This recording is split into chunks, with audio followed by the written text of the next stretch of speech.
공화국에는요, 희망봉이라고 불리는 곳이 있습니다. 처음부터 그곳에 그런 이름이 붙였던 것은 아니었고요. 포르투갈의 탐험가 바르톨로뮤 디아스라는 사람이 1488년 처음 그 해로를 발견할 때까지만 해도 이곳은 파도가 너무 심해가지고 폭풍의 곳이라는, 곳자 아시죠? 간절곶 할 때 곳. 폭풍의 곳이라는 그런 이름으로 불렸습니다. 아, 여기 폭풍이 뭐 말도 못하네. 그런데 알고 보니까 그곳은 대서양과 인도양을 잇는 길목인 거죠. 무역을 할 때 아주 중요한 지역이었습니다. 후에 포르투갈 왕실은 이곳 이름을 희망봉이라고 바꾸어서 부르게 됩니다. 우리네 인생도 그래요. 때로 우리네 인생길이 사막을 횡단하고 폭우를 뚫고 가는 것 같은 그런 인생이지만 우리 앞에 하나님이 계시기에 희망봉이 생기기 시작합니다. 죽음과 좌절과 낙심만이 우리를 기다린 것 같아 보이지만 하나님의 손길이 우리의 영혼을 만질 때, 우리 삶을 만질 때에 우리 삶에는요, 희망봉이 솟아오르게 됩니다. 그것은 오직 하나님만이 하실 수 있는 일이죠. 예수 그리스도를 바라볼 때에 어둠이 물러가고 새로운 빛이 우리 가운데로 다가올 줄로 믿습니다. 고난의 골짜기를 지나가면서 어떤 사람들은 자꾸만 이 고난을 묵상하는 경향이 있습니다. 아, 여기는 폭풍이 계속되네. 아, 이곳은 파도가 너무 심하게 치네. 사람들은 하나님이 아니라 고난과 아픔과 문제를 생각하기가 너무 쉽습니다. 입 밖으로 원망과 불평을 쏟아내면서 인생을 허비하죠. 왜 그럴까요?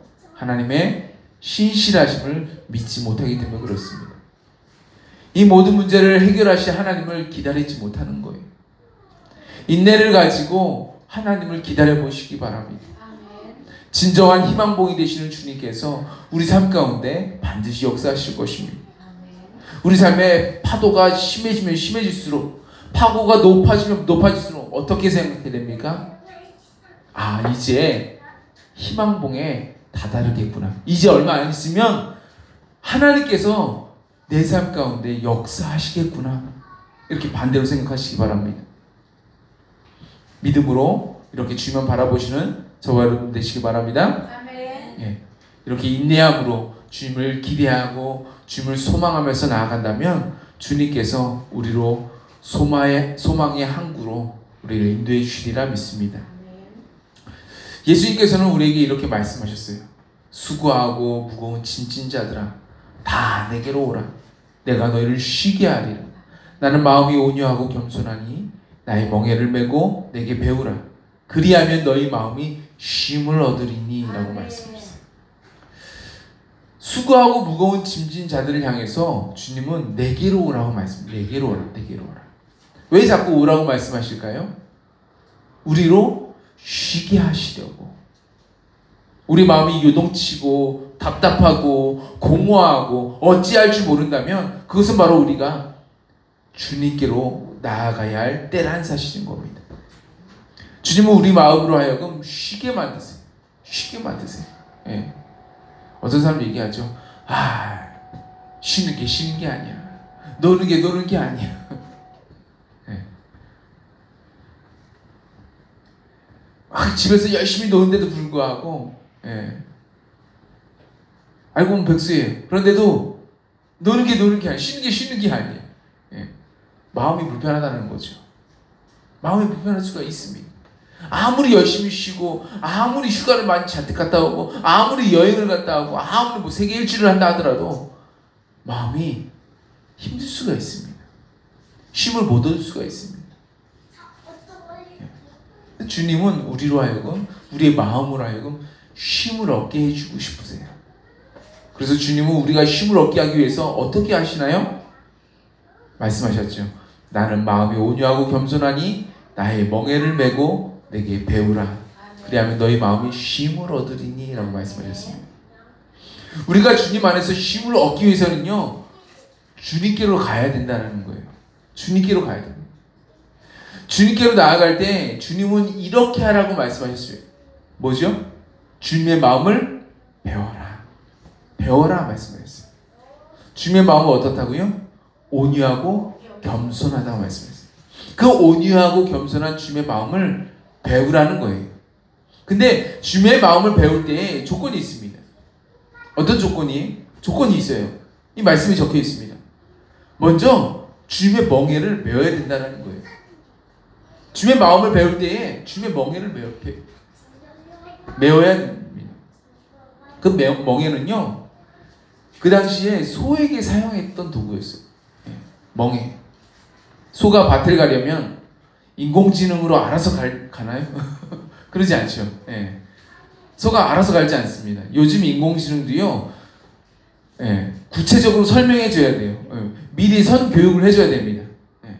자세하게 내가 얻고 싶은 답에 대해서 자세하게 교육을 시켜주면 그 다음에 내가 원하는 답에 가까운 그런 이야기를 해줘요. 요즘 인공지능도 그렇습니다. 근데 인공지능도 아닌 소가 알아서 밭 갈고 알아서 내가 원하는 곳을 쫙 갈아놓지는 않습니다. 그래서 멍에를 씌워줘야 되는 거예요. 근데 멍에는요, 멍에가 이렇게 생겼습니다. 삼자 모양 눕혀놓은 것처럼 생겼어요. 이렇게 생겼어요. 소 한 마리만 매는 게 아니라는 거죠. 멍에는요, 두 마리가 함께 맵니다. 두 마리가 함께 매요. 그래서 멍에 맨 그 두 마리를 한결이라고 부르죠. 두 마리가 함께 맵니다.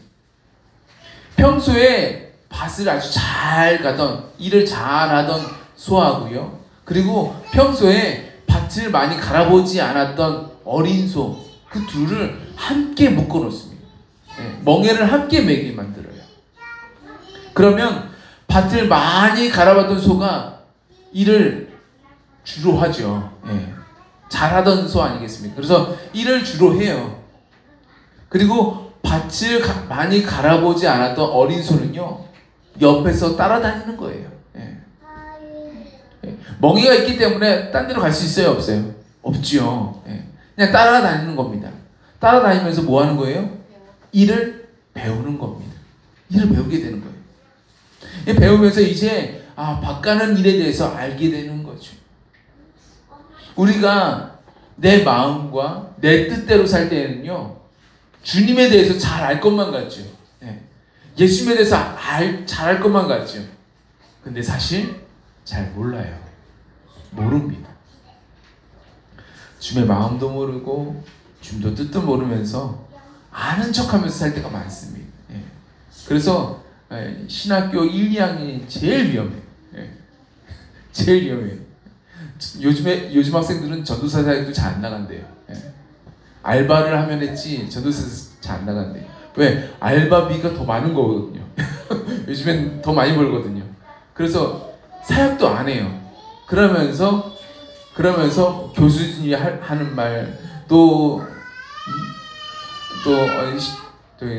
선배 목사님들, 나이 지긋하신 목사님들의 그 목회에 대해서 온갖 비판과 판단을 다 하죠. 세상 판단은 다 합니다. 제일 무서워요. 주님의 마음도 모르고 뜻도 모르면서 그냥 아는 척하면서 사는 거예요. 성경을 좀 읽어봤고, 성경에 관한 동영상 좀 봤고, 성경에 관한 주석 좀 읽어봤고, 성경에 관한 역사적, 문화적, 지리적 뭐 여러 가지 것들을 좀 쌓아놓으면, 지식적으로 쌓아놓으면 주님을 좀 안다고 생각을 해요. 하지만요, 그 사람은 사실 주님을 잘 모르는 거예요. 왜요? 그 사람은 멍에를 메어보지 않았거든요. 그래서 그저 내 마음과 내 생각대로 지금까지 그냥 살아왔거든요. 멍에를 메어보지 않으니까요, 주님의 마음을 모르는 거예요. 제가 어렸을 적에 시골에 이제 내려가게 되면, 명절 때마다 시골을 가게 되잖아요. 시골을 가게 되면 할아버지 할머니가 키우시던 소가 있었어요. 저희 애들 놀랄 거예요. 어떻게 집에 소가 있어요? 예, 놀랄 거예요. 예. 소가 있었습니다. 예. 제가 어릴 적만 해도 시골에서는요 집집마다 소가 있었어요. 예. 가끔씩 예, 쇠똥을 동그랗게 만드는 쇠똥구리도 예, 소 근처 가보면 있었어요. 예, 보였습니다. 제 시골이 뭐 전라도, 경상도 같은 뭐 서울에서 먼 곳이 아니라요. 예, 경기도 이천이었거든요. 예, 지금은 지하철이 놓여져 있습니다. 그런데도 불구하고 소가 있었어요. 할아버지는 명절에 이렇게 이제 부모님을 섬기기 위해서 이제 삼촌들, 작은아버지들 이렇게 막 오고 있는데 그 삼촌들에게, 작은아버지들에게 이것저것 좀 하라고 이렇게 말씀하세요. 그 말씀대로서 아버지와 작은아버지, 삼촌들은요 외양간도 청소를 하고요 소 여물도 잘라가지고 소 여물 자르는 기계가 있었어요. 도구죠. 그런 잘라가지고 주기도 했습니다. 뭐 그 밖에 뭐 땔감을 구해다가 집에서 나무를 패고 굉장히 뭐 완전 뭐 조선시대 얘기 같죠. 근데 이게 제가 어렸을 적 얘기입니다. 먼 얘기가 아니에요. 그렇게 명절 준비를 하셨는데, 근데 제가 기억나는 일화는요, 작은 아버지께서 이제 외양간 청소를 하시려고 잠깐 소를 밖으로 이제 이동을 했어요. 청소를 하려면 이제 소가 없어야 되잖아요. 그래서 이제 밖으로 이동을 시키고 그리고 이제 청소를 하시는데, 그런데 그 사이를 못 참고 송아지가 탈출을 시도하는 거죠. 송아지가 말 듣나요? 안 듣죠. 그냥 온 동네를 뛰어다니면서 언덕 쪽으로 이제 탈출을 하다가 이게 언덕을 올라가다가 이게 올라가기도 어렵고 내려가기도 좀 어렵고 하니까 애가 결국 이제 언덕 쪽에서 이제 다시 붙잡혔어요. 그래서 외양간으로 다시 돌아오게 됐습니다. 잠깐 동안에 벌어진 송아지 탈출극이었어요. 멍에를 매보지 않고 어른 소에게 배워보지 않은 이 송아지는요 이렇습니다. 이래요. 어디로 튈지 몰라요. 주님의 제자로 불리는 사람들 중에서도 실제로 이런 일이 있었습니다. 바나바와 사울이 처음 1차 전도 여행 때 데리고 갔던 사람이 마가라는 사람이었죠. 제자였습니다. 한번 전도해 보니까 너무나도 힘들고 어려운 거예요. 그가 그래서 전도 여행하다가 어떻게 했습니까? 중간에 혼자 되돌아 버렸습니다. 그 오죽하면 그렇게 했어요. 바나바와 사도 바울 함께 전도여행 가니까요 어떻습니까? 지중해를 바다를 건너가지고 터키 남부를 이제 가르지르는, 터키 남부가 있으면, 여기 터키가 이렇게 있으면요 여기 이렇게 있는 산맥이 있었어요. 그 높은 산맥을 넘어야 돼요. 저는 자동차로 갔으니까 좀 편했는데 이거를 넘는다? 너무 힘들겠다라는 생각이 들더라고요. 이 높은 산맥을 넘어서 이방인의 위협과 유대인의 위협과 또 매를 맞고 수많은 난관을 지내야 복음을 전할 수가 있었습니다. 고생이 이만저만 아니었던 겁니다. 그래서 그 사건이 나중에 바나바와 사울이 다투게 된 원인이 아니겠습니까? 설마 주먹질하지 않았겠죠. 다퉜을 겁니다. 이제 바나바는 데려가야 된다. 친척이니까요. 데려가야 된다. 근데 사울은 안 된다. 이건 안 된다. 그래서 바울은요 2차 전도여행 때부터는 절대로 마가를 데리고 가자는, 마가뿐만 아니라 이 바나바하고도 같이 다니지 않습니다. 왜? 마가는 절대 데려갈 수 없기 때문에 그렇습니다.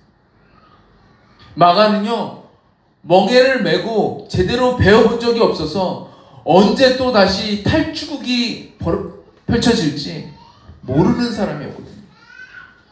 또다시 고난이 오고 또다시 환란이 찾아오고 또다시 위기가 닥치게 되면 어떠한 결정을 내릴지 모릅니다. 또 그 사람에게서 배우는 성도들은요, 제자들은요, 탈주하는 제자가 될 수도 있는 것입니다.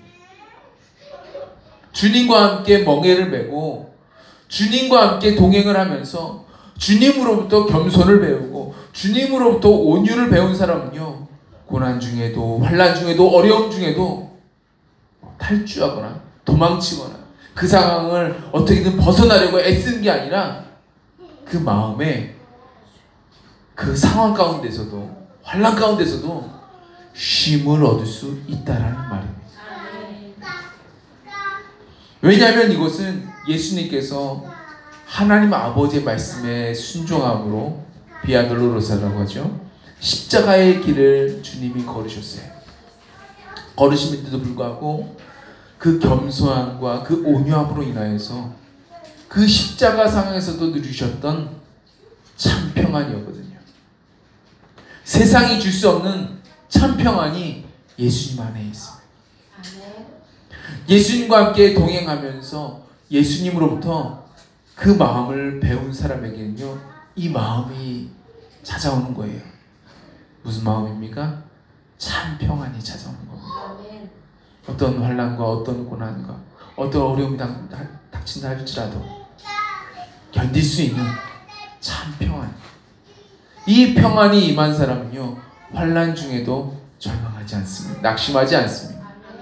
고난 중에도 실족하지 않아요. 내 삶 가운데 일어나는 사건들 때문에 좋은 사건이 일어나면 기뻐했다가 나쁜 사건이 일어나면 막 슬퍼했다가 뭐 이렇게 일희일비하지 않습니다. 그냥 묵묵히 그냥 십자가의 길을 걸어가면서 하나님이 역사하실 순간 그 희망봉을 향해서 발걸음을 내딛게 되는 겁니다. 성령의 멍에에 매여서 성령의 인도하심을 따라서 묵묵히 그 길을 걸어가는 겁니다. 제가 신학교 다닐 때에 동아리에 가입한 적이 있었는데요. 예수전도단이라는 동아리에 가입을 했습니다. 보통 YM이라고 부르는데, 신학교에 예수전도단에서 파송한 이제 간사님들이 오셔가지고 말씀도 전하시고 예수전도단을 이끌고 가시는데, 재미난 사실은요, 대부분의 이 간사님들은 평신도라는 사실인 거죠. 평신도입니다. 그냥 섬기겠다는 마음을 가지고 예수전도단에서 조금 훈련받아가지고 나오신 분들이에요. 근데 간사님으로부터 나오는 그 설교 말씀을 듣고 있는 모든 사람들은요, 죄다 전도사님들이에요. 생각되십니까? 홈커밍 데이 때 막 선배님들이 찾아오신데, 선배님들은 죄다 목사님이거나 선교사님이에요. 그러니 말씀을 전하시는 간사님들이 말씀 준비에 얼마나 부담이 되십니까? 듣고 있는 모든 사람들이 교육자인 거예요. 그래서 간사님들은요, 앞에 뭐 학생이라고 해서 뭐 절대 낮추어 보지 않습니다. 그 사람들은요, 한 사람 한 사람이 다 교회 어딘가에서는요, 말씀을 가르치는 사람들이고요, 교회를 섬기는 사람들이고요, 또 누군가를 또 이제 세워가는 사람들입니다. 그래서 낮춰보지 않습니다. 그래서 상당히 진지하게, 그리고 꼭 필요한 말씀으로만 전달하셨습니다.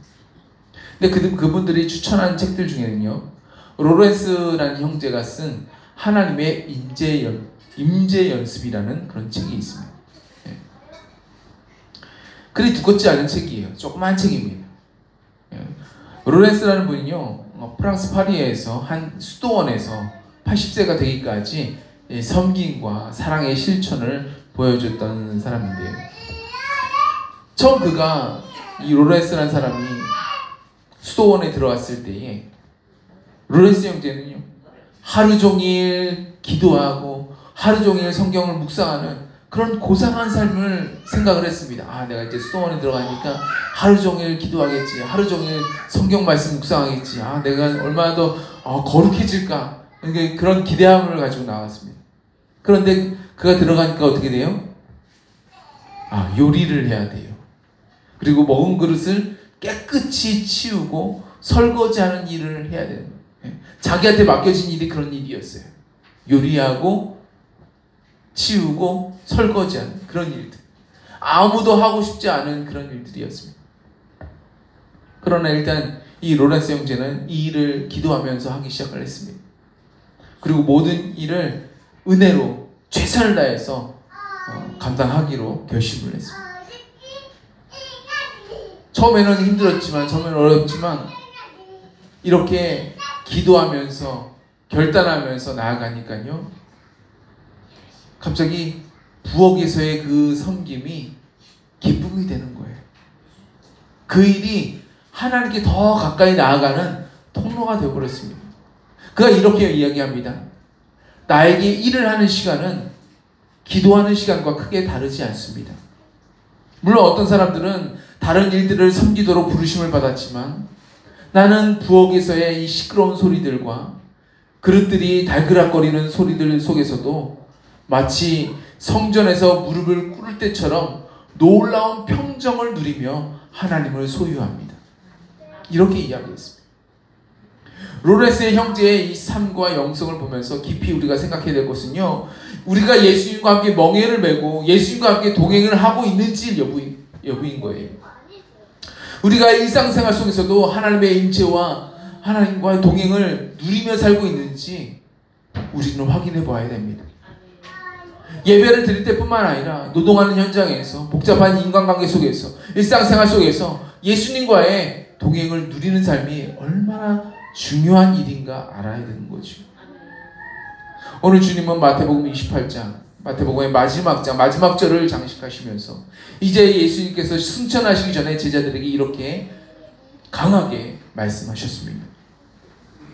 예수께서 나와 이르시되 하늘과 땅의 모든 권세를 내게 주셨으니 그러므로 너희는 가서 모든 민족을 제자를 삼아 아버지와 아들과 성령의 이름으로 세례를 베풀고 내가 너희에게 분부한 모든 것을 가르쳐 지키게 하라. 볼지어다 내가 세상 끝날까지 너희와 항상 함께 있으리라 하시니라. 이렇게 말씀하셨습니다.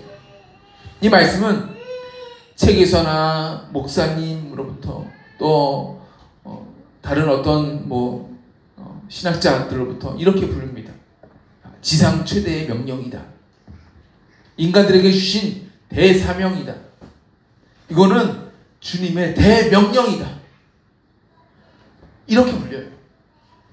이 말씀은 예수님께서 제자들에게 주시는 지상 최대의 명령, 대사명, 대명령인 것입니다. 단 조건이 있습니다. 예루살렘을 떠나지 말고 먼저 예수님께서 부어주시는 예수의 영, 성령님을 받고 난 다음에 그 다음에 이 말씀대로 감당하라는 거예요. 사명을 감당하라는 겁니다. 예수의 영, 성령을 충만하게 받지 않고 그냥 무조건 달려가는 사람은요, 복음을 전하다가 내상을 입게 돼요. 복음을 전하다가 실족하게 됩니다.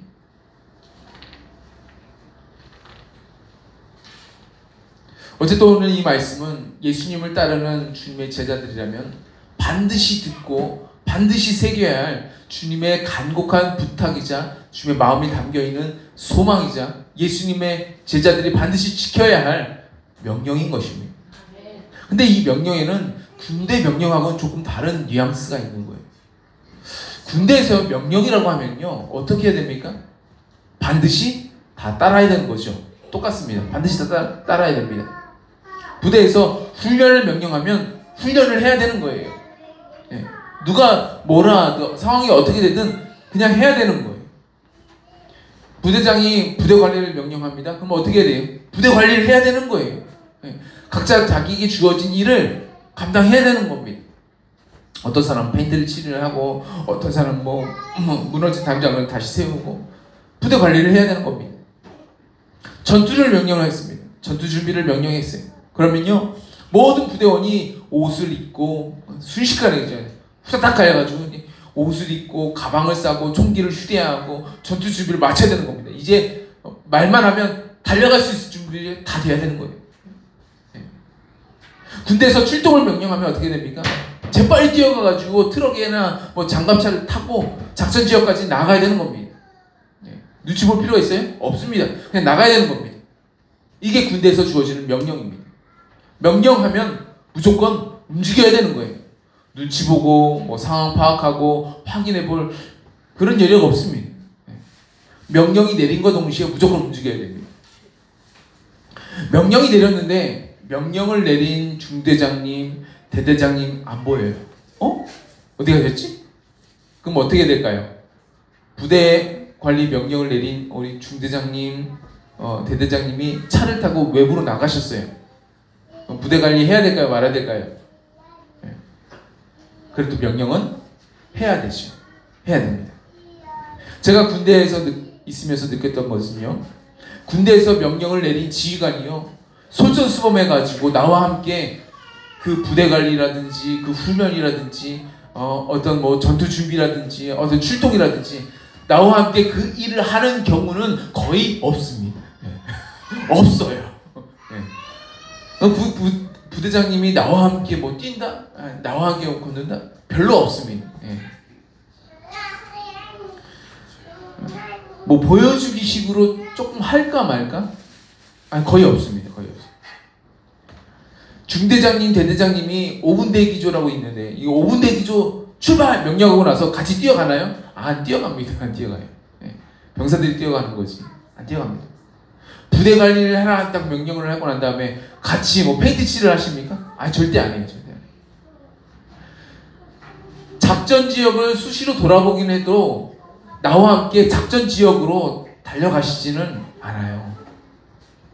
중대장, 대대장님이 명령을 내려서 뭐 탱크를 정비하고 차량을 정비하고 부대원 개개인을 뭐 정비하게 만드시긴 하시는데, 그런데 지휘관이 직접 나서서 직접 탱크를 정비하고 장갑차를 정비하고 뭐 차량들을 정비하는 그런 모습은 거의 본 적이 없습니다.